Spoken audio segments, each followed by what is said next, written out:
Hello and welcome back to the channel, or because of the nature of this video, maybe welcome for the first time. It's nice to have you. I'm your host D, also known as MTF Doom, and today we're going to do a crash course in how to get started playing Marvel Snap. I hope you enjoy.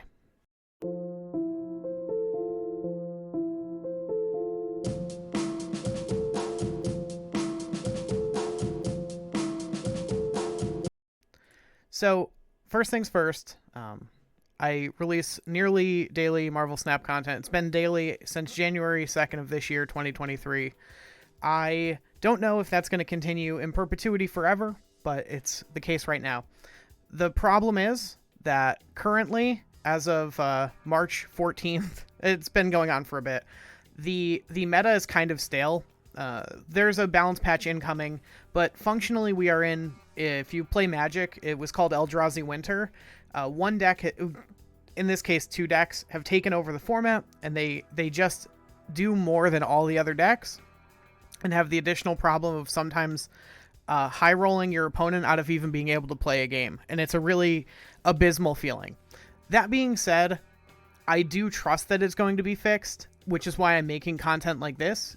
We can all practice our basics. I think a lot of entrenched players, even myself included, get so in the weeds about like high level play that we kind of forget where we came from. You kind of forget, like, there was a time where I just wasn't playing Scarlet Witch and Lizard and stuff, and like, because I was like, oh, those are noob cards. Those are the cards you get way early. But like, looking back and like remembering all these interesting strategies that you thought of when you were a wee little mix, just starting out, can be really useful going forward. So this doubles as a refresher course for me, and maybe an intro for you if you haven't played. So we're going to start off with the pool system, basically how you collect cards. So a lot of games will have, you know, packs or loot crates. We kind of have loot crates, but they're a little different.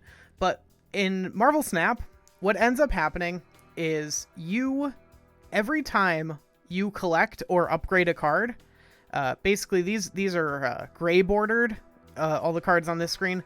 If you play with them enough, you have the opportunity to upgrade them, and they become basically more and more foil, right? They become rarer looking cards.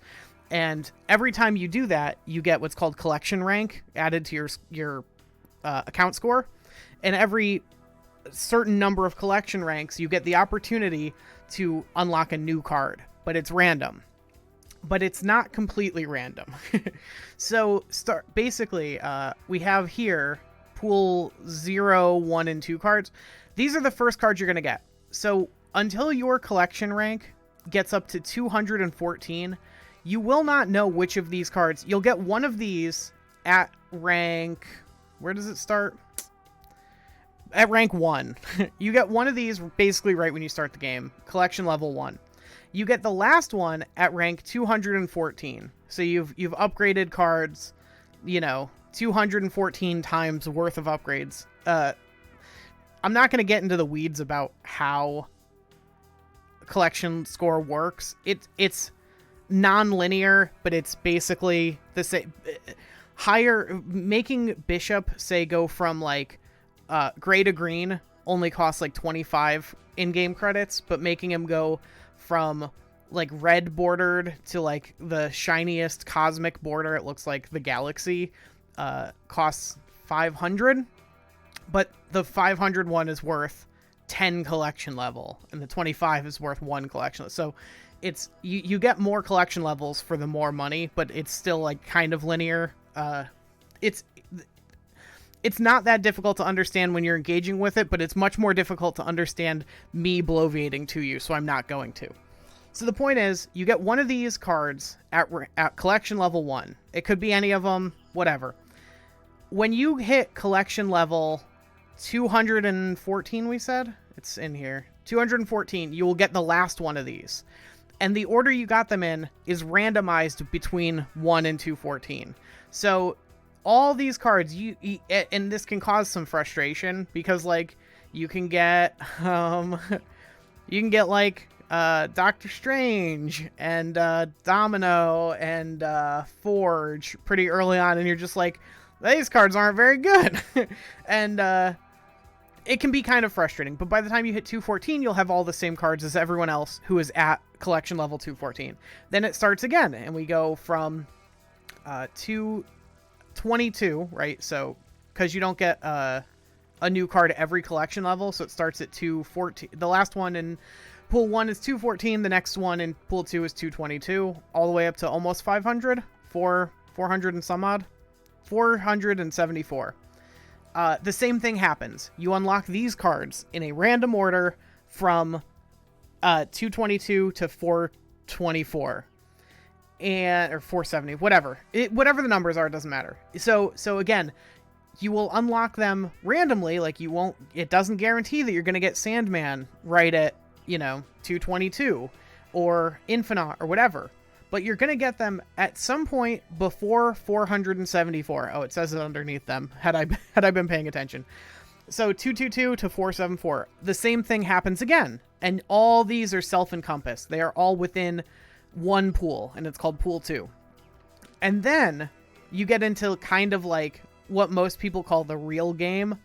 And it's where a lot of frustration starts, because the Pool 3 is the largest pool. It is constantly expanding, and it's going to take a long time to become Pool 3 complete.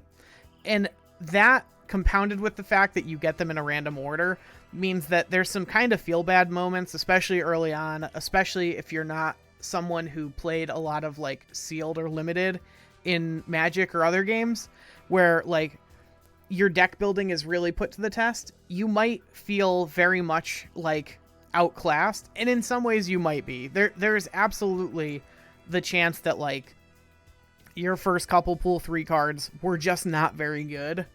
Like there are not good Falcon requires a lot of other cards to go right to be good. For instance, Hazmat, widely considered one of the worst Pool 3 cards, and certainly without Luke Cage, kind of unplayable. There's a number of them that are build arounds, I guess we'll say, and there's a number of them that are just bad. They are plumb not very good. And so we start to get into that problem here. The problem we're currently having is kind of even worse than that, because the two best decks are a Pool 4 and 5 card respectively, and those you can open at any point in Pool 3. They're just more rare, and there is no, like, when you finish Pool 3, you don't suddenly start opening Pool 4 cards and then start opening Pool 5 cards. It's just as rare to open a Pool 4 and 5 card if you've gotten every Pool 3 card versus if you've gotten none of them. The only difference is that you get more in-game currency that lets you buy cards. You acquire that faster once you finish Pool 3. So it is super worth it if you're thinking about getting it. If you're just starting out and you're like, you just got Pool 2 complete and you're like getting into Pool 3, keep in mind that the best use of your in-game currency, they're called tokens, is to buy 3 Pool 3 cards at 1,000 apiece instead of a Pool 4 card for 3,000 tokens. It's especially early on, there's so many Pool 3 cards that are worth getting at 1,000. I'm kind of at the point where it becomes less and less obvious which is better, because I'm almost Pool 3 complete, and the ones I don't have, I don't really want. Like, I'm just not that interested in Agatha. Like, I don't have her yet. Mercifully, I don't have her yet, because she's not very good, but also, like, I don't really want Agatha. I'm not interested. Okay, so that's the collection. That's getting into the game. That's starting. But, like, let's do some actual gameplay. Let's play some games. All right, so we are hopping in to a match with friend of the channel, Discord user Grackleflint. He's a nice guy, so he gave us the hello. We're going to give him the hello back. The game takes place over 6 turns, and it takes place over 3 locations. So the first one that popped up here is Wakanda Emissary. 2 power to cards in both players' hands. Cool. So we happen to have a turn 1 play.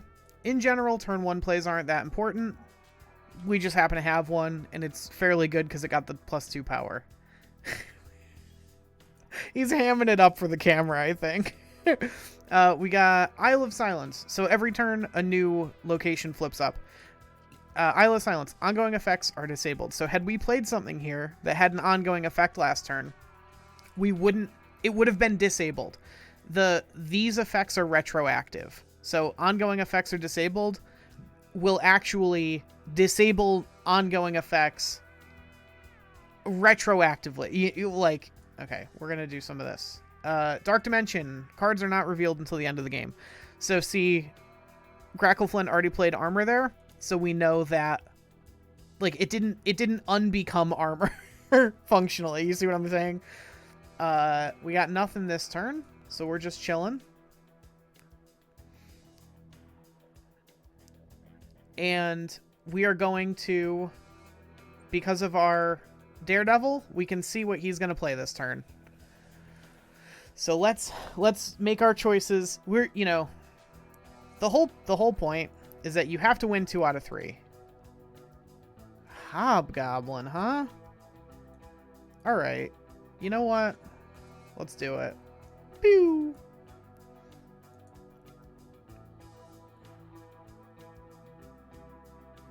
You have to win 2 out of 3 to win the game. Winning 3 out of 3 is actually just not worth it. It's just not. It's not worth winning 3 out of 3. Oh, okay. Let's see what he played.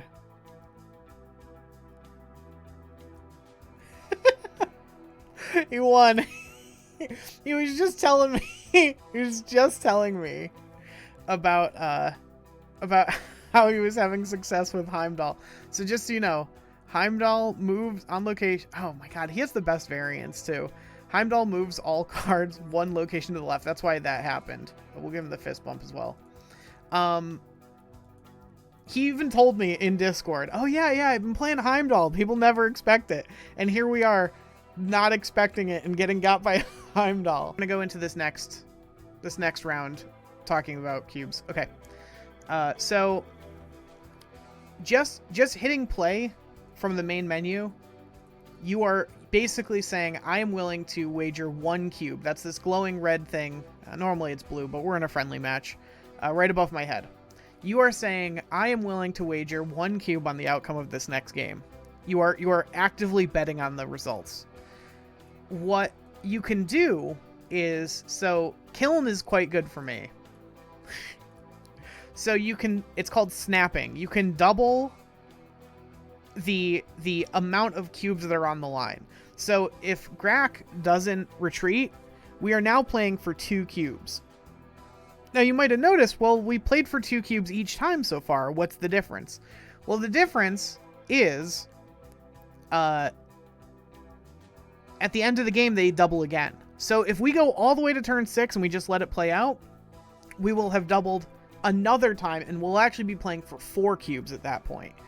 And that's you're literally just gambling with your rank. Each player can snap up to once, so you any given game can be worth between 1 and 8 cubes. So Kiln is good for us because we have better info on whether they're going to play there or not. Let's make this optimally difficult for our opponent and storm this location. So now all these locations are going to get flicked off next turn. I think it's a 50-50. I think he's going to play there. We were right. We grooted him.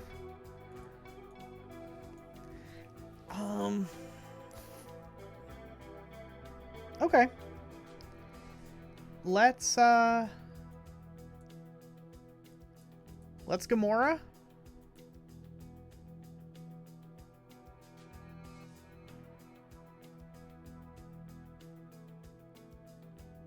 If he doesn't play anything, he might be trying to Magneto us. He might be trying to Magneto us anyway. What else? He's got Hobgoblin. Hobgoblin's worth -16 with Shuri. Oh yeah, he's a villain. Shuri is one of the cards that's causing this whole problem of like being not fun at all to play. Huh. All right.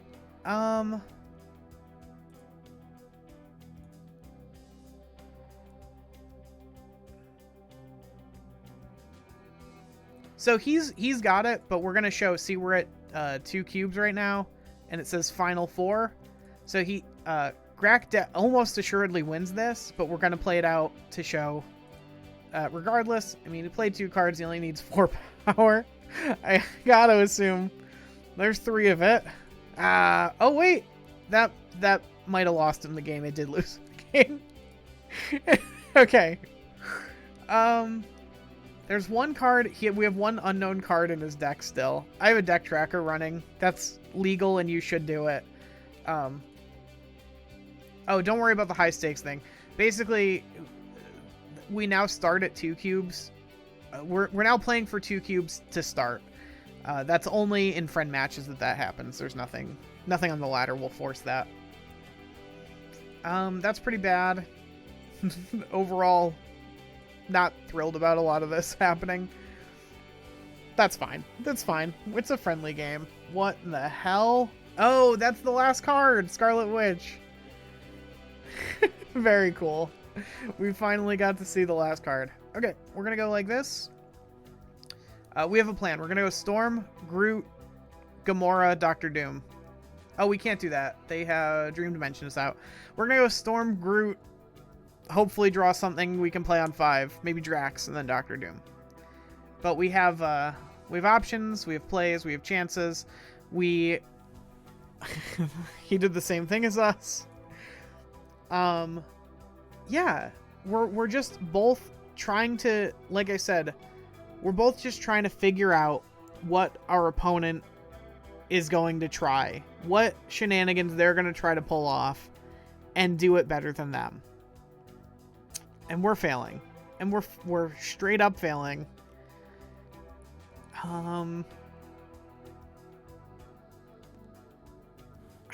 That's the only thing we can play. Alright, okay, we're going to learn about... Today we're going to learn about retreating, children. So, had we let that play out, it would have cost us 2 extra cubes, because it would have doubled again at the end of the game. And we definitely lost that. One of the worst things you can do is fill a location before turn 6 in general, because it lets your opponent know, like, for sure 100% whether they can beat you or not. You know, almost for sure. There are some cards that can affect full locations. Those cards in general are quite powerful for that effect, but yeah, usually filling it is a bad play. Yeah, just awkward hands. Nothing really going right for us right now. This is all okay. This is all okay.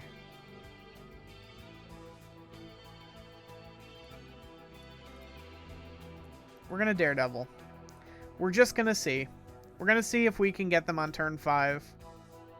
Daredevil lets you see their turn 5 play. We're just going to, you know, just going to see what we can do.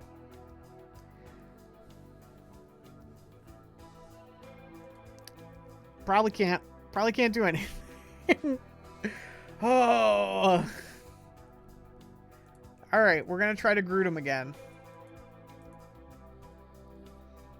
So the upside is, if his plan is to try to put stuff in the right and then Heimdall everything over, we're okay. We're doing all right. In fact, in a lot of ways, we have a pretty good chance. So let's see what he does. React accordingly.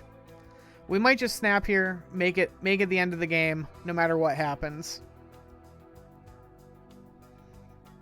But let's see what he does first, because we get to. Huge advantage.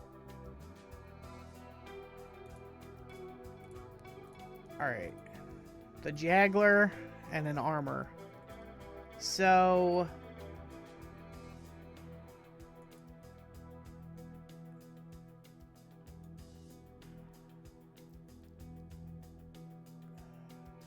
Huh. Okay.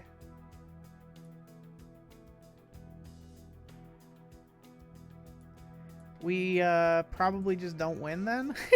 if I had to guess. All right, we're gonna do this. It's fine. We want them to go here and not into flooded because we're gonna doom next turn, and we want the doom bot is worth 5, so we want to be able to put that into flooded. Are we gonna doom? We just pulled a better play, I think. Yeah, let's give it a try.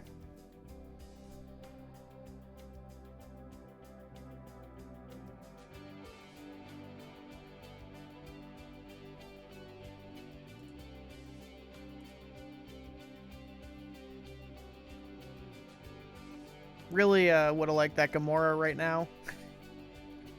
This is pretty loose play. I appreciate Grack coming and playing this so that I did. Oh, is it Magneto? Okay. Yeah, his hand must have been quite awkward as well. But we got there. Okay, there's the win. I guess we're both playing pretty loose on that one. But yeah, oh no. Oh, it didn't let me emote back. That's it. That's it for today. That's the basics. As far as you're concerned as a very, very new player. There's so much intricacy. There's so much single card intricacy to learn. You probably saw some, depending on how many games I keep in, because we ended up recording for quite a bit, Grack and I. Just how much you can win or lose based on fairly minor mistakes and fairly minor interactions, and I think that's all for the best.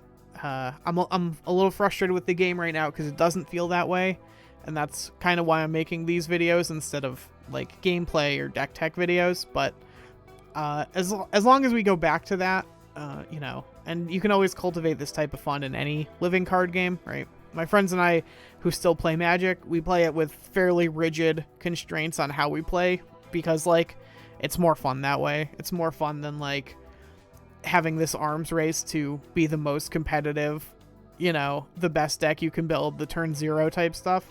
It's more fun to play it like this, at least for us. And so you also always have that option to keep it in mind.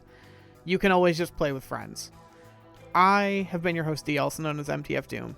If you find this content elucidating, enlightening, or enriching, the best way to let me know is with a comment, a subscription, a Discord join, any of the above, really. Thank you so much. I hope you have a great day, and I will see you all tomorrow.